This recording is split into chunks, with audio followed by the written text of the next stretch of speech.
दोस्तों, पुनर्जन्म से जुड़ा विषय जितना रोचक लगता है उतना ही रहस्यमय है। अगर आप कभी भी किसी से यह पूछेंगे कि उसका पिछला जन्म याद है तो उनका उत्तर होगा नहीं।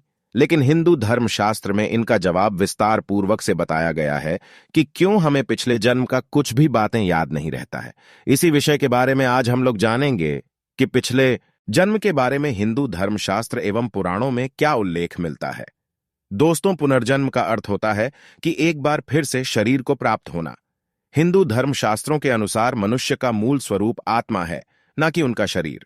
पुनर्जन्म की अवधारणा कर्म के सिद्धांत पर आधारित है और जन्म और मृत्यु के चक्र में हमेशा चलता ही रहता है। जब तक आत्मा परमात्मा में लीन न हो जाए तब तक यह चक्र चलता ही रहता है। मित्रों, जब भी मनुष्य धरती पर जन्म लेता है तो उसके पिछले जन्म की कोई भी बातें याद क्यों नहीं रहती है? इसका उत्तर हमें हिंदू धर्म के धर्मशास्त्र गरुड़ पुराण के धर्मकांड के प्रेत कल्प अध्याय में मिलता है, जहां पर गर्भधारण से लेकर शिशु की 9 महीने की यात्रा का वर्णन मिलता है। तो चलिए जानते हैं। गरुड़ पुराण के अनुसार भगवान विष्णु गरुड़ को यह बताते हैं कि शिशु जब मां के गर्भ में होता है तब उसे अपने सभी पिछले जन्मों के कर्मों को याद होता है। धर्मकांड के प्रेत कल्प अध्याय में मिलता है, जहां पर गर्भधारण से लेकर शिशु की 9 महीने की यात्रा का वर्णन मिलता है। तो चलिए जानते हैं।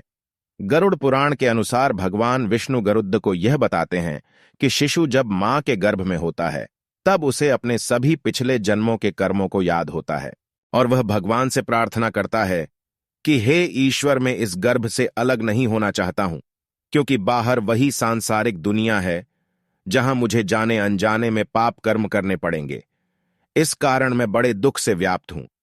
फिर भी दुख रहित होकर आपके चरण का आश्रय लेकर आत्मा का संसार से उद्धार करूंगा। माता के गर्भ में पूरे 9 महीने शिशु भगवान से यही प्रार्थना करता है, लेकिन यह समय पूरा होते ही धीरे धीरे 6 मास के बाद शिशु का मस्तक नीचे की ओर और पैर ऊपर की ओर हो जाते हैं।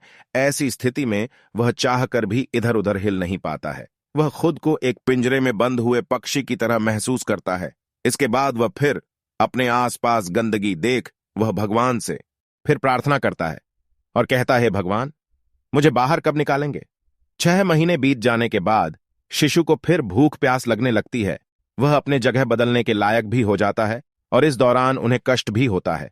इन कष्टों के कारण वह गर्भ में बेहोश भी हो जाता है। शिशु की माता जो भोजन ग्रहण करती है वही उसके लिए भी होता है। गरुड़ पुराण के अनुसार प्रसूति की हवा से जैसे ही सांस लेता हुआ शिशु माता के गर्भ से बाहर निकलता है तो उसे किसी भी बात का ज्ञान नहीं रहता और अपने सभी पिछले जन्मों के कर्मों को भूल जाता है। माता के गर्भ से अलग होकर और इस सांसारिक माया की दुनिया में आकर वह ज्ञान रहित हो जाता है। इसी कारण वह जन्म के समय रोता है और उसके बाद भगवान विष्णु पक्षी राज गरुड़ से कहते हैं कि यही कारण है घर में पहुंचकर जो जीवात्मा जैसा चिंतन करती है, शरीरधारी मनुष्य वैसे ही जन्म लेकर बालक, युवा और वृद्ध होता है।